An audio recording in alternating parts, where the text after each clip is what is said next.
ایک سفر میں حضور علیہ الصلوۃ والسلام اور اصحاب گامزن تھے کہ راستے میں قیام کیا تو ایک قبیلے کی صلح کروانے کے لیے حضور علیہ السلام تشریف لے گئے۔ وہاں کچھ تاخیر ہو گئی تو صحابہ نے حضرت ابوبکر صدیق کو کہا کہ حضور رک گئے ہیں تو نماز کا وقت جا رہا ہے، آپ نماز پڑھا دیجیے۔ حضرت ابوبکر صدیق رضی اللہ تعالیٰ عنہ مصلی پہ کھڑے ہو گئے۔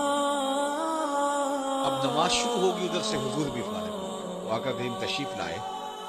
تو آقا کریم علیہ السلام جو ہی تشریف لائے تو صحابہ کی صفیں بندی ہوئی تھی، حضور کو دیکھا انہوں نے راستہ چھوڑ دیا۔ پیچھے سے لے کر کے مصلی تک صحابہ نے حالت نماز کے اندر حضور کے لیے راہ کشادہ کیا۔ کاش کہ یہ حدیث سب لوگوں نے پڑھی ہوتی اور امت میں اتنے فرقے نہ بنتے اور یہ سوچ کبھی نہ پنپتی کہ نبی کے خیال سے نماز ٹوٹتی ہے۔ یہاں تو راستے چھوڑے جا رہے ہیں، یہاں تو پروٹوکول دیا جا رہا ہے۔ اللہ اکبر! اور یہ حدیث کہیں چھپی نہیں ہے، بخاری کے اندر چھپی ہوئی ہے۔ اللہ اکبر! آقا کریم علیہ السلام تشریف لائے تو صحابہ نے راستہ چھوڑنا شروع کیا۔ نماز بھی چل رہی ہے اور حضور کا راستہ بھی چھوڑ رہے ہیں۔ بالکل حضرت ابوبکر صدیق کے پیچھے آ کے حضور کھڑے ہوئے۔ ابوبکر لا یلتفت یمینا ولا یسارا، جب آپ نماز پڑھتے تھے تو نہ دائیں دیکھتے نہ بائیں دیکھتے، پوری توجہ انہماک ہوتا۔ وہ اپنی کیفیات کے جہان میں ڈوبے تھے اور حضور آ کے پیچھے کھڑے ہو گئے۔ صحابہ نے اپنے ہاتھوں کی پشت پہ ہاتھ مارنا شروع کیا۔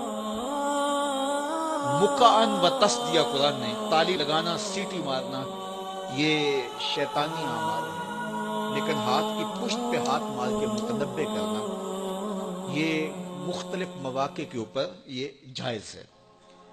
تو اب جب حضور آ کے پیچھے کھڑے ہو گئے اور صحابہ سمجھے کہ حضرت ابوبکر صدیق ایک استغراق کے عالم میں ہے، ایک کیفیت کے جہاں میں ڈوبے ہیں، تو انہوں نے اپنے ہاتھوں کی پشتوں پہ ہاتھ مارنے شروع کیے۔ تو حضرت صدیق اکبر سمجھ گئے کوئی غیر معمولی واقعہ ہو گیا۔ دیکھا پیچھے حضور کھڑے تھے۔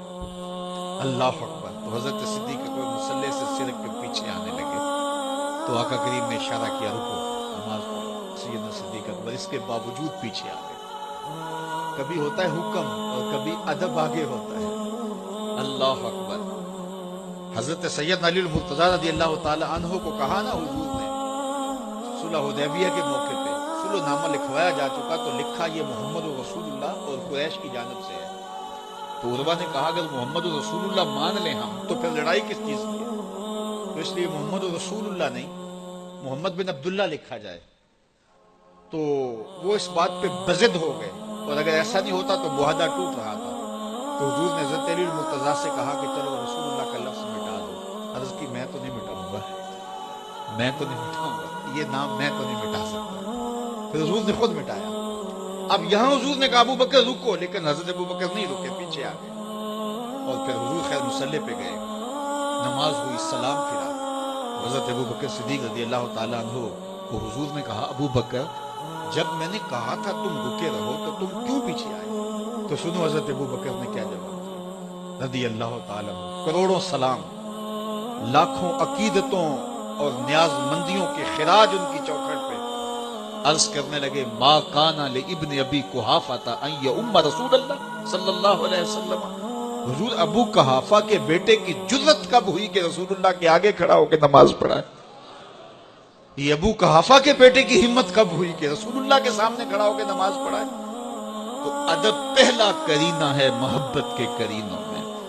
حضرت ابوبکر صدیق رضی اللہ تعالی عنہ نے اگر حضور علیہ الصلوۃ والسلام کی اطاعت اور حضور کی محبت، ادب، فرما برداری اور جان ساری کے انوکھے باب رقم کیے ہیں، لیکن حضور نے بھی ان کو جو اعزازات دیے، ایک خاتون آئی مسئلہ پوچھنے، آقا